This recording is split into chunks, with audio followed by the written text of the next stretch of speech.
Zdravo! Ovo je zvaničan srpski prevod serije Der Weg der Ewigkeit sa kanala Jan Deve.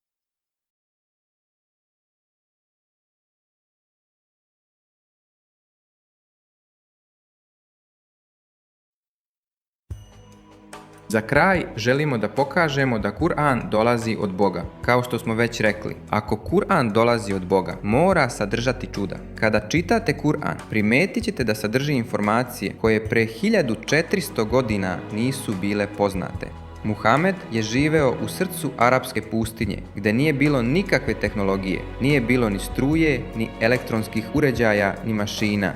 Ljudi su vodili jednostavan život. Niko nije mogao ni da zamisli sonde, skenere ili satelite. Ipak u Kur'anu možemo pročitati da postoje mesta pod vodom gdje se susreću slatka i slana voda i da između njih postoji nevidljiva barijera koja sprečava da se dve vode pomešaju.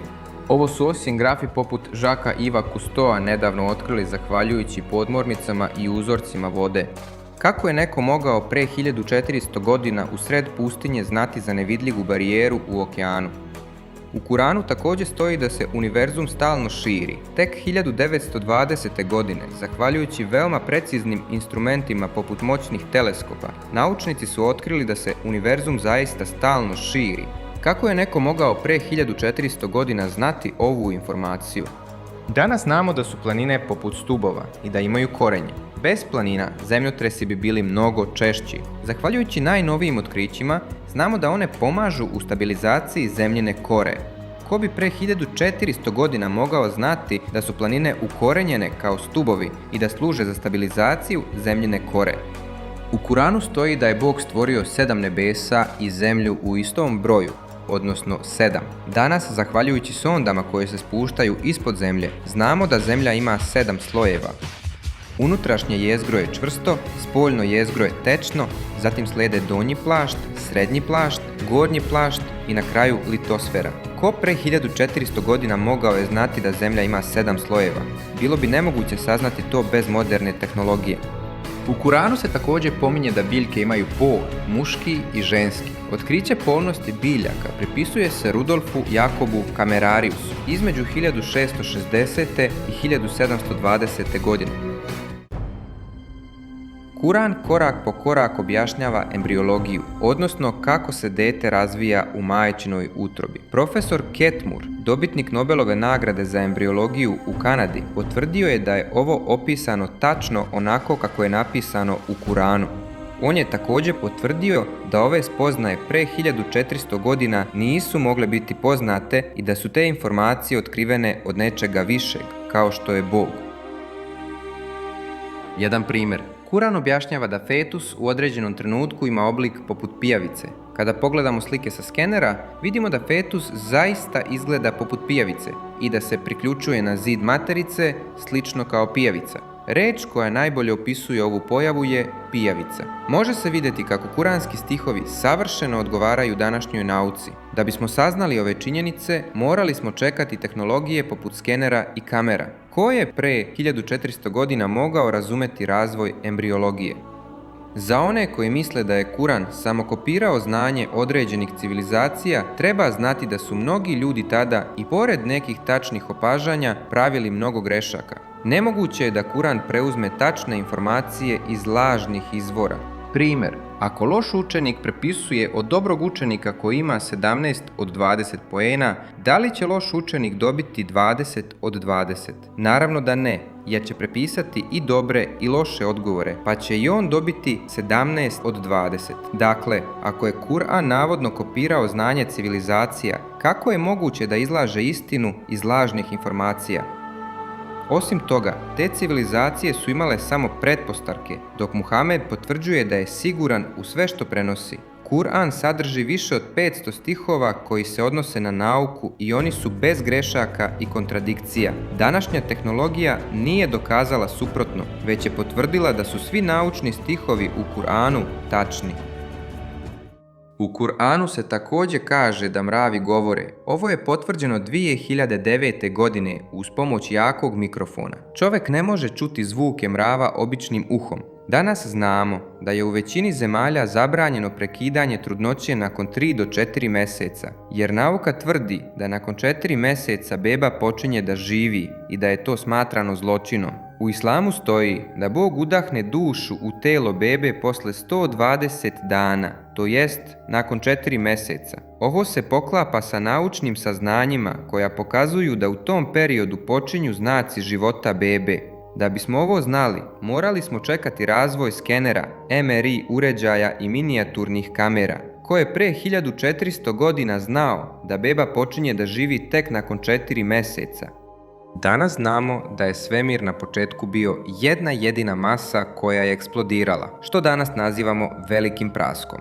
Big Bang je otkriven u 20. stoljeću veku, a Kuran potiče iz 7. veka. Ipak, Big Bang je opisan u Kuranu. Kuran također navodi da ženke pčela skupljaju polen sa cvetova. Zašto Kuran govori samo o ženkama pčelama, a ne o mužjacima? Nauka je otkrila da ženke pčela imaju organe koje mužjaci nemaju i da mužjaci nisu u stanju da sakupljaju polen. Dakle, ko je pre 1400 godina mogao znati da mužjaci pčela nemaju organe za sakupljanje polena? Ranije su ljudi verovali da je Zemlja ravna. Tek 1577. godine Francis Drake je pokazao da je svet okrugao. Kuran, međutim, oko 1000 godina ranije već kaže da je Zemlja okrugla, ali to nije sve. Na primjer, Kuran kaže da Zemlja izgleda poput jajeta, ali ne bilo kakvog jajeta, već jaja nojke. Ako pogledate jaje nojke, vidjet ćete da ono nije potpuno okruglo, već je spljošteno na vrhu i dnu. Ovo jaje ima geosferni oblik, a danas znamo da Zemlja također nije potpuno okrugla, već je spljoštena na polovima i također ima geosferni oblik. Ko je pre 1400 godina mogao znati da je planeta Zemlja geosferna? Moralo se čekati na satelite da bi se Zemlja napustila i to uočilo. Budimo iskreni, ko je pre više od 1000 godina mogao izneti sve ove tvrdnje bez tehnologije? Zamislite u to vreme. Imajte na umu da sam naveo samo nekoliko primjera. Kuran sadrži više od 500 stihova koji govore o nauci, bez grešaka. On govori o astronomiji, biologiji, fizici, geologiji i mnogim drugim oblastima. Ali to nije sve. Kuran sadrži ne samo naučna čuda, već i jezička i numerička čuda. Na primjer, reč more pojavljuje se 32 puta u Kuranu, a reč zemlja pojavljuje se 13 puta. Ako saberemo 13 plus 32 dobijemo 45. Ako se ovo izrazi u procentima, 32 puta reč more od ukupno 45 stihova daje 71%. I upravo je to procenat koji more pokriva na površini Zemlje. More pokriva 71% površine planete, a 13 kroz 45 daje 29%, što tačno odgovara procentu koji Zemlja zauzima na površini planete. Da li zaista mislite da je ovo slučajnost? Reč raj pojavljuje se 77 puta i pogodite šta? Reč pakao pojavljuje se također 77 puta. Reč vera pojavljuje se 25 puta, a reč neverstvo pojavljuje se 25 puta. Reč dunja, što znači svet na zemlji, pojavljuje se 115 puta, dok ahiret, što znači onostrani svet, također 115 puta. Reč anđel pojavljuje se 88 puta. Reč đavo također 88 puta. Muškarci 23 puta, žene 23 puta, život 145 puta, smrt 145 puta, dobra dela 167 puta, a grehovi također 167 puta. 7 nebesa pojavljuje se 7 puta. I ovo su samo neki primjeri, ima ih još mnogo.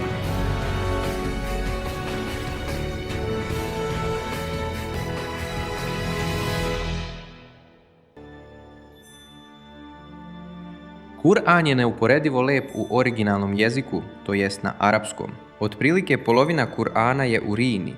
Kur'an sadrži i palindrome, reč ili frazu koja se isto čita unazad, na primjer bob ili kajak. Takvu reč je moguće pronaći, ali celoj rečenici koja je palindrom i koja ima smisao gotovo je nemoguće postići. Kur'an međutim sadrži celo palindromske rečenice, a ti stihovi imaju duboko značenje. Kur'an nema kontradikcija ni grešaka. Daću vam jedan posljednji primjer pre nego što zaključim. Postaće vam jasno koliko je izuzetno precizno odabrana svaka reč u stihu. Bog kaže da on nije dao muškaracu 2 srca, ali malo dalje Bog govori i o ženama. Zašto onda ne kaže nisam čoveku dao 2 srca? Ako čitamo ceo odeljak, vidimo da Bog ne govori bukvalno, već preneseno. Objašnjava da čovjek može biti ili vern ili neveran. Jedno ili drugo. Oba ne mogu postojati istovremeno. Ili veruješ ili ne veruješ. Ako ovaj stih uzmemo bukvalno, tačno je da čovjek ima samo jedno srce. Ali šta je sa ženama? One mogu biti trudne, zar ne? Koliko srca imaju tada? Razmislite o tome. Da je Bog rekao čoveku umjesto muškaracu, neko bi mogao pomisliti. Postoji kontradikcija ako se stih shvati bukvalno. Žena može imati 2 srca dok je trudna. Ali ne, čak ni bukvalno, takva kritika nije moguća. Bilo bukvalno ili preneseno, Kur'an je neoboriv. Pogledajte samo preciznost izbora reči. Ima još mnogo takvih primjera, ali bi bilo potrebno mnogo vremena da se sve objasni. Ako vas zanima, postoje mnogi predavanja učenjaka dostupni na internetu, kao što je Božja reč od Numana Alikana. Oni daju jasne dokaze da Kur'an može doći samo od Boga, a ne od čoveka. Kako to da današnja najnaprednija tehnologija ne može stvoriti ni jedno jedino živo biće, ni životinju, ni biljku? Ono što je Bog stvorio, mi ne možemo da imitiramo. Sve što mi gradimo u poređenju s prirodom je zapravo ništa. Bog kaže u Kur'anu, za one koji traže dokaze, pogledajte oko sebe, pogledajte prirodu, čoveka, vodu, sunce. Tu su dokazi za one koji razmišljaju. Dokazi za one koji razmišljaju.